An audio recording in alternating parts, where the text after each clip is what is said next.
Returning to the bushfire situation, of course, one of the big impacts has been on our wildlife and also habitat.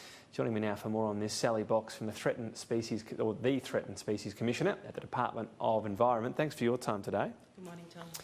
So, a lot of pretty troubling statistics out of this, including possibly more than 1 billion animals killed. Can we put any sort of number on it yet? And how many either in the threatened or being pushed into the threatened category? So we know that these fires, the scale and the severity of these fires is having a huge impact on our native plants and animals. It'll take some time before we have a full picture of those impacts, partly because the fires are still burning, so there are many areas that are still to be affected, and partly because the fires will affect different species differently, so we need to get on the ground and do those assessments to really understand what those impacts are. But we've started that assessment. We're looking at our maps and looking at the species that might have been in the path of that fire. And so Kangaroo Island is obviously an issue. You've got some unique species there, or some entire populations there, so that'd be a concern about whether some of them have survived and in what number.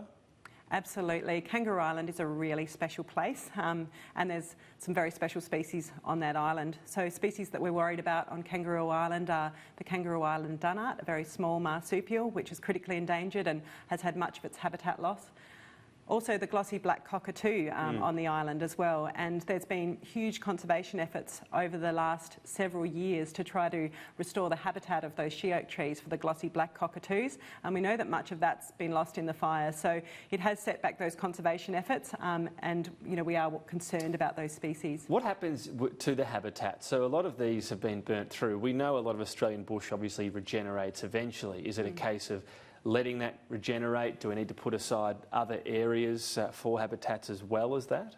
So it's really important after fires that we protect those unburnt habitats adjacent to the fire areas. They're going to be really important refugia for the species that have survived the fires. You're right that nature will regenerate and we will see it happen, but it'll take a long time, that restoration of our habitat, and there are ways that we can help that along with some of that revegetation and replanting works once we've got the rains ahead of us, and it's a good time to do that. We're seeing pictures of koalas here, a lot of koalas killed, and it's so sad to see the injuries they've sustained. They're not going to be pushed into endangered though. It's about populations of koalas that could be in danger, including Kangaroo Island and also some parts of New South Wales. So that's important because they've shown a real vulnerability to disease, obviously. So these populations could be crucial. If others are wiped out, these were seen as insurance populations. So are koalas in trouble in Australia? So we're certainly worried about koalas in New South Wales and South East Queensland and the ACT. That population's already listed as vulnerable under our national environment legislation. We know that the koala habitat in eastern New South Wales in particular has taken a big hit, but there's also been habitat loss in South East Queensland, parts of Victoria, and of course on Kangaroo Island. It'll take some time to work out exactly what that means for the overall koala population, but the Minister for the Environment has said that she's very keen to get the koala experts together and look at what that means for the conservation status of the koala and whether it may need to be listed as endangered. When you spoke about protecting the habitat that hasn't burnt down, protecting from what? Is it fire, but also any prospect of land clearing? So we need to protect it from a range of threats. We need to protect it from, further loss. We also need to protect it from things like feral predators and feral herbivores. We know that after fire, foxes and cats are much more efficient hunters, and our native animals are competing for resources with our invasive pests, so we need to do that sort of protection. We might find that there are remnant populations of threatened plants that we need to fence off from herbivores. So there are a range of strategies that we need to put in place to try to protect those places where species are hanging on. And is land clearing an aspect of that as well? There's a lot of environmental groups talking about land clearing that's been happening already in New South Wales around koala populations. Is that something that concerns you? Absolutely, we need to look at protecting the habitat that is remaining, and it is these fires have changed the game. We know that we've lost a lot, and so we need to look very carefully about those special places that are left and do what we can to protect them. When you say change the game, so future state governments weighing up these decisions, they should have added impetus on other lost habitats. So I think, and I'll leave the state governments and the federal governments to look at how they might want to change their policies, but certainly a recommendation coming out of the expert panel yesterday is that we need to look at those unburnt patches that might be within the fire scar or adjacent to the fire scar, or contain the populations of threatened species that are remaining after some of that habitat has been lost, and make their protection a high priority.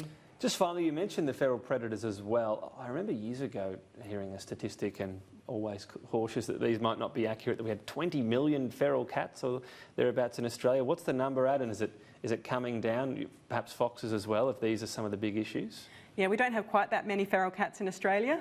We have between, I think, around 2 to 6 million feral cats in Australia, but we do know that feral cats cover 99.8% of the continent. They are everywhere, and they're very efficient hunters, and they kill about a million birds a day. These are very efficient hunters. Is the number coming down, or is it going up? I mean, 2 to 6 is a very big range. Yeah, no, that's right. So it does fluctuate depending on conditions and how good the conditions are.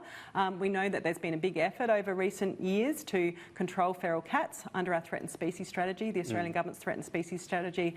Managing the impacts of feral cats has been a big focus for us, and since the strategy began in 2015, there's been around 850,000 feral cats culled, and many of that happening in high conservation value areas. So I think those efforts have made a difference and have improved the resilience of some of these communities. It sounds like a big number gone, but so many there still. What else is looked at? Is it introducing a calicivirus type disease perhaps to wipe them out? What are the options? Is there a problem then with them and domestic cats?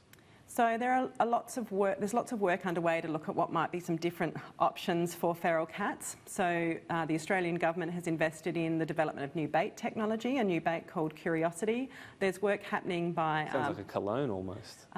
There's work that's been happening by a very creative scientist in South Australia to create what we call Felixa traps, and what they do is feral cat passes past this trap, and it shoots out a little dart of poison, and because the cats groom themselves, they ingest the poison that way, and that's a way of getting a very targeted impact of feral cats and reducing the impacts on our native species. So technology development to find new ways to control feral cats will be really important.